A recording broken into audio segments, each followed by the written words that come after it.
ఎంతో కమ్మనైన దొండకాయ కొబ్బరి ఫ్రైని మరి తయారు చేసేసుకుందామా? హాయ్, హలో, నమస్తే. అందరూ ఎలా ఉన్నారు ఫ్రెండ్స్? బాగున్నారా? నేను కూడా చాలా బాగున్నాను. మీ అందరూ బాగాలని మనస్ఫూర్తి కోరుకుంటున్నాను. బ్రేక్ఫాస్ట్ అయిపోయిందా ఫ్రెండ్స్? బ్రేక్ఫాస్ట్లోకి ఏం తిన్నారు మరి? మరి లంచ్లోకి ఏం ప్రిపేర్ చేసుకుంటున్నారు?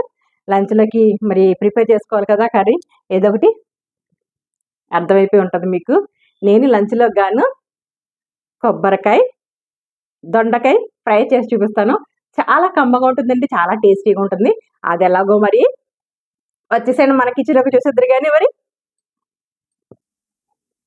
చూడండి ఫ్రెండ్స్. కొబ్బరికాయ దొండకాయ ఫ్రైకి గాను నేను 1/2 కేజీ దొండకాయలు తీసుకొని శుభ్రంగా కడుక్కుని పెట్టుకున్నాను. అలాగే ఒక పెద్ద సైజు కొబ్బరికాయ తీసుకున్నాను, ఇలా పగలగొట్టుకున్నాను. మరి నెక్స్ట్ ప్రాసెస్లోకి వెళ్ళిపోదాం. కట్ చేసేస్తాను ఇప్పుడు. దొండకాయలని పొడవుగా కట్ చేసుకుందాం. పొడవుగా కట్ చేసుకుంటేనే బాగుంటాయండి దొండకాయ కొబ్బరికాయ ఫ్రైకి. చూడండి ఫ్రెండ్స్, దొండకాయలని మనం శుభ్రంగా కడిగేసుకున్నాం కదా, ఇలాగా పొడవుగా ఇలాగా కట్ చేసుకున్నాం. ఆ ప్రాసెస్ అంతా చూపించడం ఎందుకని కట్ చేయడం చూపించలేదు. అలాగే కొబ్బరిని మనం ఇలాగా కూరేసుకున్నాం అనమాట. ఇప్పుడు నెక్స్ట్ ప్రాసెస్లోకి వెళ్ళిపోతాం. స్టవ్ వెలిగించుకున్నానండి, ఒక ప్యాన్ తీసుకున్నాను. ఇప్పుడు 4 టేబుల్ స్పూన్స్ ఆయిల్ వేసుకోవాలి. దొండకాయ ఫ్రైకి కొంచెం ఆయిల్ ఎక్కువగానే పడుతుంది.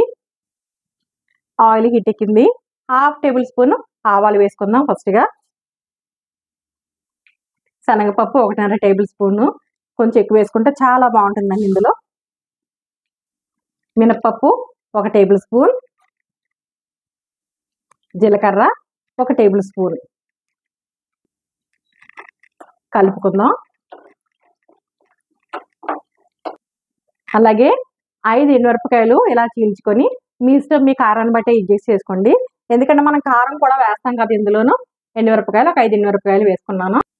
అలాగే ఒక వెల్లుల్లిపాయ, పెద్ద సైజు వెల్లుల్లిపాయ తీసుకొని ఇలా చెదగొట్టుకొని వేసుకుంటే చాలా మంచిగా ఉంటుందండి. మంచి సువాసన వస్తుంది, చాలా టేస్టీగా ఉంటుంది వెల్లుల్లిపాయ వేసుకుంటే ఎక్కువగాను. కొంచెం కరివేపాకు లాస్ట్లో వేసుకుంటే మాడిపోకుండా ఉంటుంది కదా. వేసుకొని కలుపుకుందాం. అన్నీ బాగా వేగినాయి పోపులన్నీ. ఇప్పుడు పొడవుగా కోసి పెట్టుకున్న దొండకాయ ముక్కల్ని మనం వేసేసుకోవాలి.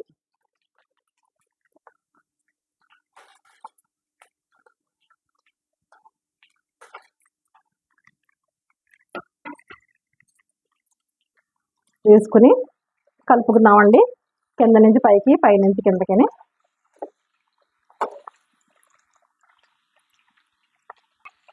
మూత పెట్టుకొని మీడియం ఫ్లేమ్లో పెట్టుకుని మగ్గించుకుందాం మన దొండకాయ ముక్కల్ని. ఒక 5 నిమిషాలు. 5 నిమిషాలు అయిందండి, మూత తీసి చూసుకుందాం. అదిగో బాగా మగ్గిపోయినాయి. ఈ టైంలో మనం ఏం చేయాలంటే పసుపు 1/2 టేబుల్ స్పూన్కి కొంచెం పైనే వేసుకోవాలండి. కొంచెం దొండకాయలు మగ్గడానికి టైం పడుతుంది అనమాట, జాగ్రత్తగా మగ్గించుకోవాలి.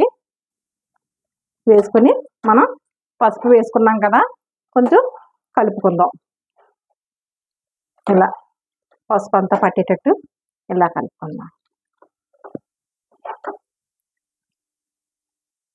అలాగే రుచికి సరిపడినంత సాల్ట్ వేసుకుందామండి, మళ్ళీ కావాలంటే వేసుకుందాం చూసుకొని. అలాగే 1 టేబుల్ స్పూన్ కారం వేసుకోవాలండి. ఆల్రెడీ మనం ఎండుమిరపకాయలు వేసుకున్నాం కదా 5. కారాన్ని మీరు అడ్జస్ట్ చేసుకుంటూ మరి వేసుకోండి. 1 టేబుల్ స్పూన్ కారం వేసుకున్నాను, నాకు సరిపోతుంది. మీకు కావాలంటే ఇంకా ఎక్కువ వేసుకోండి. కలుపుకుందాం ఇలాగా. మూత పెట్టకుండా మీడియం ఫ్లేమ్లో పెట్టి మనం వేపుకోవాలండి. ఇంకా మూత పడితే కనుక మెత్తగా అయిపోతాయి అనమాట. మనకి కొంచెం క్రిస్ప్గా రావాలి కదా ఈ దొండకాయ ఫ్రై, అందుకనే మూత పెట్టకుండా మనం ఇలా వేయించుకుందాం. చూడండి, 20 నిమిషాల నుంచి ఇలా వేపుకుంటూ ఉన్నాం. ఆల్మోస్ట్ అయిపోయింది. ఇప్పుడు ఈ టైంలో మనం ఏం చేయాలంటే తురుము పెట్టుకున్న కొబ్బరి తురుము ఉంది కదా, ఆ తురుముని ఇదిగో ఇలా వేసేసుకొని కలుపుకోవాలి. కూర అంతా పట్టేటట్టు, దొండకాయ ముక్కలకి పట్టేటట్టు కలుపుకొని ఒక్క 2 నిమిషాలు ఉడికించుకొని మళ్ళీ దింపేసుకోవడమే. మన కొబ్బరి దొండకాయ ఫ్రై రెడీ అయిపోతుంది. అయిపోయిందండి, ఇదిగో చూసారా, టేస్టీ కొబ్బరి దొండకాయ ఫ్రై అయిపోయింది. మరి స్టవ్ ఆఫ్ చేసేసుకుందాం. మరి ఫైనల్గా దొండకాయ కొబ్బరి రెడీ అయిపోయింది. చూడండి, దగ్గర నుంచి చూపిస్తున్నాను. ఎంత కలర్ఫుల్గా ఉందో అంతే టేస్టీగా ఉంటుందండి. చూడండి ఫ్రెండ్స్, దొండకాయ కొబ్బరి రెడీ అయిపోయింది. చాలా టేస్టీగా ఉంటుంది.